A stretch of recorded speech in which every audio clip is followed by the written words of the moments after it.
know that every time you play the Oklahoma Lottery, you are helping educate kids like me? Did you know that the lottery has contributed? You've probably seen the commercial meant to quiet any doubts about lottery money actually getting into Oklahoma classrooms. But is it telling the whole story? Oklahoma Impact's Alex Cameron decided to do some fact-checking. The executive director of the Oklahoma Lottery tells me that ad was a direct response to skepticism that lottery proceeds were really going to education.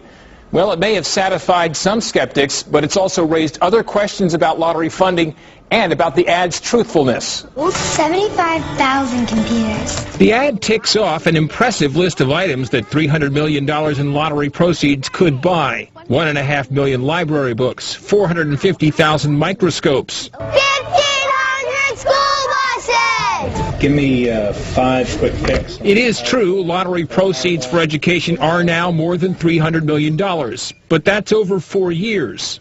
The ads should say that we've averaged $67.8 million a year, and in any given year we could buy X number of buses or whatever.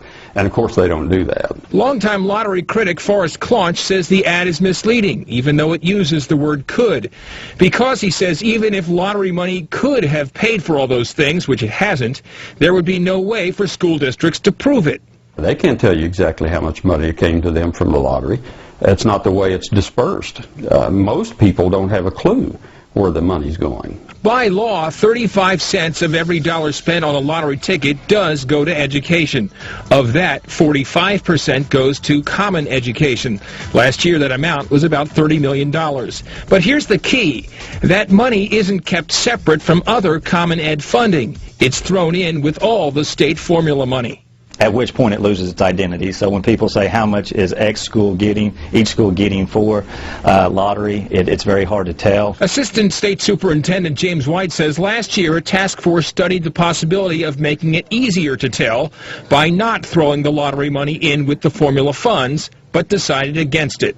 The problem with that is once we pull $30 million out of the formula, we have to find a new source of revenue to replace that $30 million into the formula. State Senator Richard LeBlanc, who has a bill to try and increase the lottery's payout to education, doesn't see the need to treat lottery funds any differently than other baseline funding streams. Do we track every dollar where it's spent for? The money goes to corrections, the money goes to public safety, the money goes to mental health, the Department of Human Services. We don't track those dollars like that. One person who wishes the state would track the dollars more closely is the head of the lottery, who says he's frequently asked how much lottery money is going to a specific school.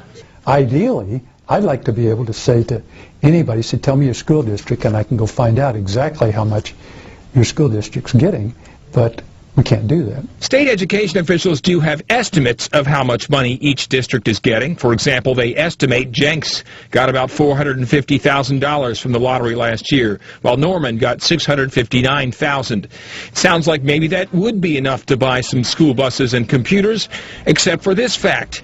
85% of formula money goes to pay salaries.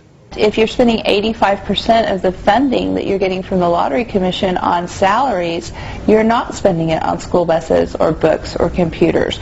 And that alone means that the ad is misleading. We don't want to mislead anyone. The whole idea, and I walked you through it, was to try to be able to say to people here in Oklahoma, yes, your money is going to education, and it's doing good things. Thanks for your investment in Oklahoma's future.